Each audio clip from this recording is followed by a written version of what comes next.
Okay, so you're bombarded with health information. Right. Every day it's a new study or headline. It's overwhelming. It really is. So today we're doing a deep dive into sugar. Yeah. We're going way beyond just sugar is bad to uncover the surprising stuff from the CBC investigative report. Sugar, the Fifth Estate. It's a fascinating report. It gets into the science behind sugar, how the industry influences our understanding of it, Oh yeah, it's pretty wild. and even follows a family who cut out sugar to see what happened. Yeah, and we're going to get into all of that. Okay. But one of the more shocking things for me was just how much sugar we're actually eating without realizing it. Yeah. Like, did you know the average person consumes 26 teaspoons of sugar per day? It's a crazy amount. That's like 20 bags of sugar every year. I know. And a lot of that is hidden in processed foods. They're designed to hit your bliss point. Bliss point. Okay, what's that? So it's that perfect combination of sugar, fat, and salt that just lights up the reward centers in your brain. Oh. Makes you feel good, makes you crave more.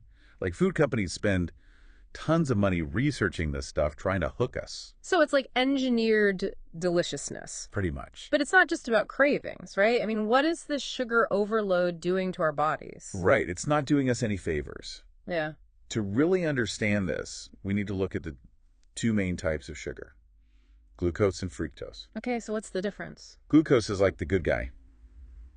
Our body uses it for energy right away, muscles, brain, you name it. Makes sense. Fructose is different. It goes straight to your liver. Okay, so different sugars, different paths.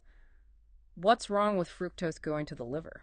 Well, think of your liver like a factory, right? It has a certain capacity. Okay, yeah. When it's slammed with fructose, it starts turning that excess into fat. And that's where problems start. Fatty liver disease and other issues. And the CBC report talked about a study from UC Davis that really highlighted this. Oh, you mean the one with the students and the sugary drinks? Yeah, they only drank those drinks for 2 weeks, and it was crazy what they found. It was a short amount of time for sure. Their risk factors for heart disease increased significantly in just 2 weeks. That's insane. The results were pretty alarming. Now, in the interest of fairness, more research is needed to confirm a direct link between sugar and heart disease. Of course, of course. But this study is part of a larger trend.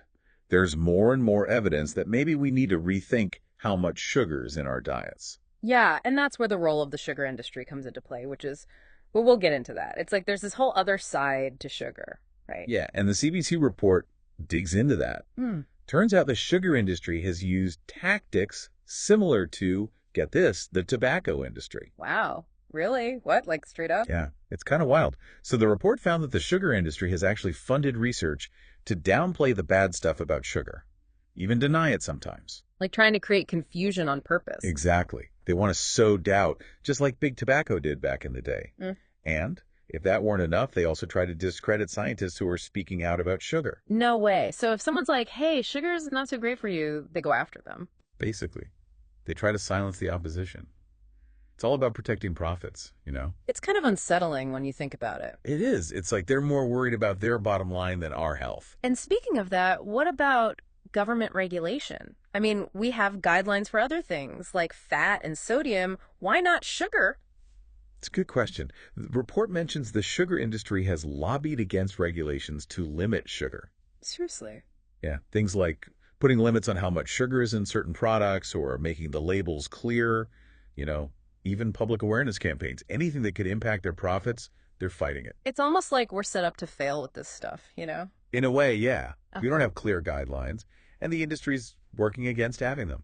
It makes it tough for people to make good choices. Speaking of choices, this CBC report followed a family, the Breedens, who cut out added sugar for a few weeks. Yeah, the Breedens. They wanted to see what would happen if they just went for it, cut out the sugar. Yeah. Not a scientific study or anything, but it's interesting to see how a normal family handles something like that. Totally. Especially since added sugar isn't everything. So who are the Breedens? Like, what's their deal? So who are the Breedens? Like, what's their deal?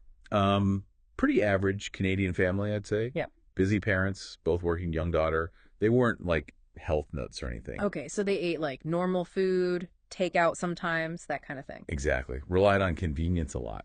But those initial health assessments, that was a bit of an eye-opener. Oh, what they find. So, turns out, both parents were classified as obese, and Jonathan, the dad, he was showing signs of prediabetes. Oh, what? Yeah. And here's the kicker. All three of them, even their daughter Ruby, they had fatty liver disease. Wait, the daughter too. That's That's not good, right? Not good at all. And it shows how common this has become. Oh, People don't even realize it until it's a bigger problem. Remember we were talking about fructose in the liver? yeah, how it gets overwhelmed. Right.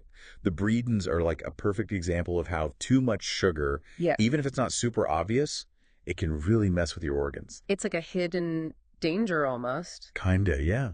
So, okay, they do the sugar-free thing. What happens? Like, did they notice any changes? Well, after 3 weeks, no added sugar, the results were honestly pretty impressive. They lost weight, their waist measurements went down, Okay, that's good. their blood work even got better. Jonathan's blood sugar levels went back to normal. Wow, that's amazing.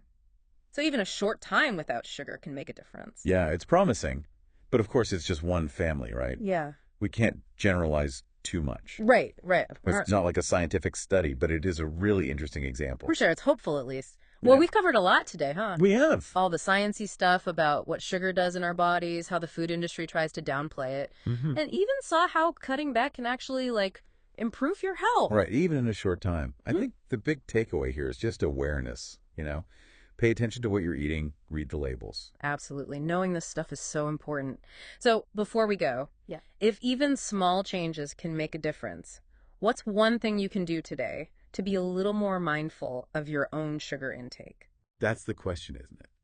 Even the tiniest steps can add up to something really big.